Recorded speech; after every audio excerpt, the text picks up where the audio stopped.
নমস্কার বন্ধুরা, অর্পিতার রান্নাঘরে সবাইকে স্বাগত। চলুন দেখে নেওয়া যাক আমার আজকের রেসিপি। বন্ধুরা, আজকে আমি ডিমের সাথে একটা জিনিস মিশিয়ে অমলেটগুলো প্রথমে তৈরি করব। দেখো, তাহলে কিন্তু অনেকগুলো অমলেট তৈরি হবে। আর এভাবে অমলেটের তরকারি রান্না করলে খেতেও কিন্তু দারুণ সুস্বাদু হবে।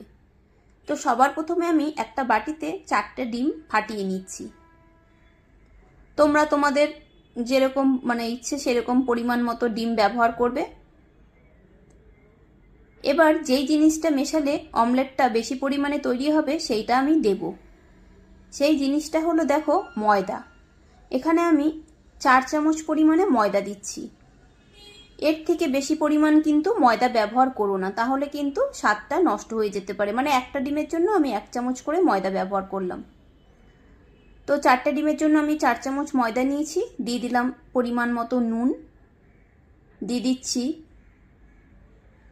কুচনো পেঁয়াজ, এতে স্বাদটা আরও বেশি ভালো আসবে।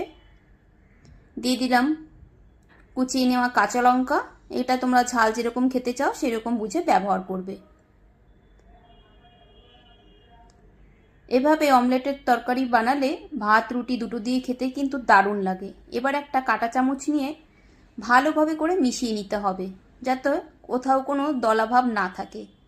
এই কাজটা একটু ধৈর্য ধরে করে নিতে হবে। দেখো, ভালোভাবে করে আমি এই যে মিশিয়ে নিয়েছি,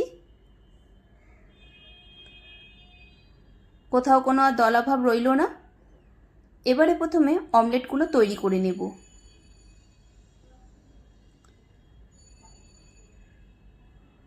এরকম ভালোভাবে করে প্রথমে মিশিয়ে নেবে। এই কাজটা একটু সময় নিয়ে কিন্তু করতে হবে। এবার গ্যাস ওভেন অন করে একটা ফ্রাইং প্যানের মধ্যে বেশ কিছুটা সর্ষের তেল দিয়ে দিয়েছি অমলেটটা তৈরি করার জন্য। তেল গরম হয়ে গেছে। এই ডিমের মিশ্রণটি ঢেলে দিলাম গরম তেলের মধ্যে। এবার একটা চামচের সাহায্যে সব দিকটা ডিমটা ছড়িয়ে দেব, তাহলে পরে সব দিকটা সমান মতন মোটা ভাবটা হবে।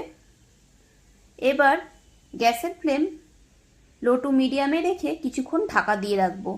ঢাকা দিয়ে ভাজলে ডিমটা ভেতর থেকেও ভালোভাবে সেদ্ধ হয়ে যাবে। কিছুক্ষণ পর ঢাকাটা খুলে নিলাম। খুন্তি দিয়ে দেখো, এভাবে প্রথমে আস্তে করে দেখে নিলাম ভাজা হয়ে গেছে।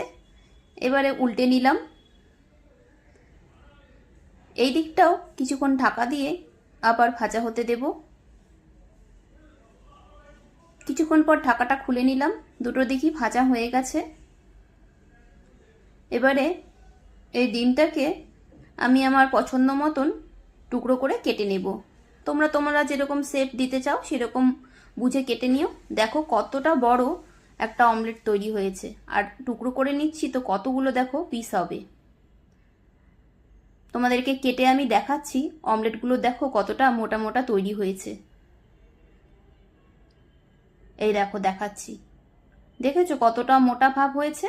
এগুলো কিন্তু ঝোলের মধ্যে দিলে বেশ আরও ফুলে যাবে, খেতেও দারুণ লাগে। এবার রান্নাটা করার জন্য গ্যাস ওভেনে আমি অন্য একটা কড়াই বসিয়ে দিয়েছি। দিয়ে দিলাম সর্ষের তেল। তেল গরম হয়ে গেলে দিয়ে দিচ্ছি কিছুটা 5 ফোড়ন। 5 ফোড়ন দিয়ে একবার অমলেট কারি বানিয়ে খেয়ে দেখো, দারুণ লাগে। দিয়ে দিলাম পেঁয়াজ কুচি। 3টে মিডিয়াম সাইজের পেঁয়াজ ভালো করে কুচি করে কেটে নিয়েছি। দিয়ে দিলাম টুকরো করে কেটে নেওয়া 2টো আলু। দিয়ে দিচ্ছি পরিমাণ মতো নুন। এগুলো তোমরা যেরকম ব্যবহার করতে চাও সেরকম বুঝে সব কিছু দেবে। এবার নেড়ে চেড়ে কিছুক্ষণ সময় নিয়ে পেঁয়াজ আর আলুটা হালকা লাল করে ভেজে নেব। আলাদা করে কিন্তু দেখো আমি কিছু ভাজলাম না, একসাথেই ভেজে নিলাম। রেসিপি দেখে যদি ভালো লাগে বন্ধুরা, একটা লাইক কমেন্ট শেয়ার অবশ্যই করো। আর আমার চ্যানেলে যদি নতুন বন্ধু হয়ে থেকো তো চ্যানেলটি সাবস্ক্রাইব করে নেওয়ার অনুরোধ রইল। কিছুক্ষণ পর দেখো পেঁয়াজটা ভাজা হয়ে গেছে, আলুগুলোও ভাজা হয়ে গেছে হালকা। এবারে দিয়ে দিলাম টুকরো করে কেটে নেওয়া টমেটো। একটা বড় সাইজের টমেটো আমি টুকরো করে কেটে নিয়েছি। কিছুটা দিলাম জল। এবারে দিয়ে দেবো স্বাদ মতো নুন, দিয়ে দেবো জিরের গুঁড়ো।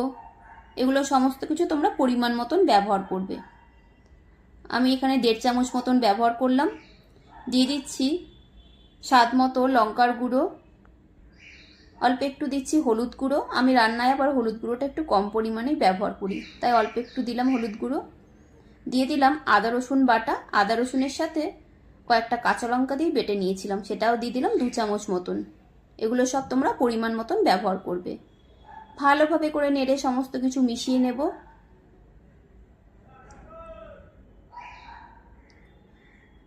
এই একটা পদ দিয়ে কিন্তু ভাত হোক বা রুটি দুটোর সাথেই কিন্তু খেতে দারুণ লাগে। এবার গ্যাসের ফ্লেম লো টু মিডিয়ামে রেখে কিছুক্ষণ ঢাকা দিয়ে রাখছি আলুগুলো সেদ্ধ হওয়ার জন্য।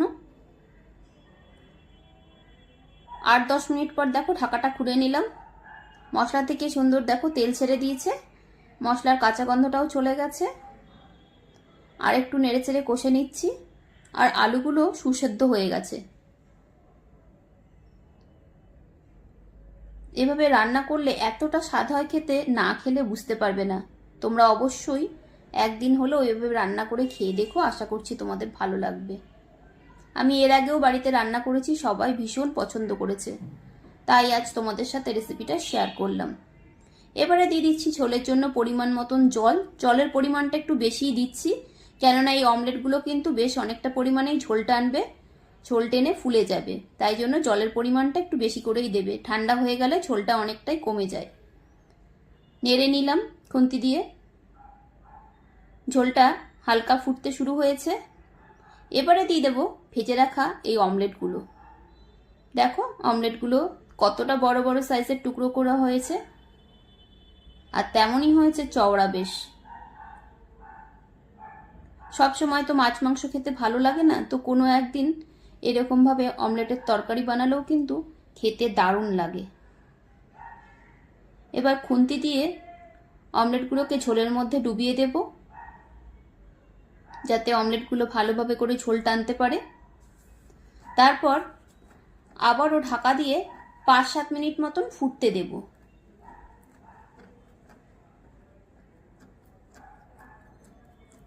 পাঁচ 7 মিনিট হয়ে গেছে, ঢাকাটা খুলে নিলাম। দেখো অমলেটগুলো কতটা ফুলে আরো বেশি চওড়া হয়ে গেছে। একটু নেড়ে নিলাম। এবারে এই অমলেটের তরকারিটা আর একটু সুস্বাদু করতে দিয়ে দিলাম কিছুটা গরম মশলা পাউডার। আবার একটু নেড়ে নেব। রান্নাটা কমপ্লিট। এরপর গ্যাসের ফ্লেম অফ করে কিছুক্ষণ ঢাকা দিয়ে রাখবো স্ট্যান্ডিং টাইমে।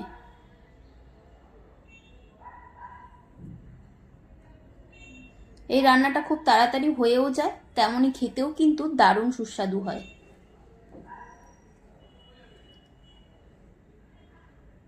দেখো স্ট্যান্ডিং টাইমে কিছুক্ষণ ঢাকা দিয়ে রেখেছিলাম, তারপর দেখো ঢাকাটা খুলে নিয়েছি। দেখতেই দেখো কতটা সুন্দর হয়েছে। এবার একটা সার্ভিং বোলের মধ্যে সার্ভ করে নিচ্ছি। আমি এভাবে অমলেটের তরকারি বানিয়ে দুপুরবেলায় ভাতের সাথেও সবাইকে দিই, আবার রাত্রিবেলায় রুটির সাথেও দিই। বাড়ির সবাই খেতে খুব পছন্দ করে, আর আমার বাচ্চারা তো মাঝে মাঝেই বায়না করে এইভাবে অমলেট কারি খাওয়ার জন্য। তোমরা অবশ্যই এভাবে একবার অমলেট কারি বানিয়ে খেয়ে দেখতে পারো, আশা করছি তোমাদেরও ভালো লাগবে। খুব শীঘ্রই দেখা হবে নতুন কোনো ভিডিওতে। সবাই ভালো থেকো।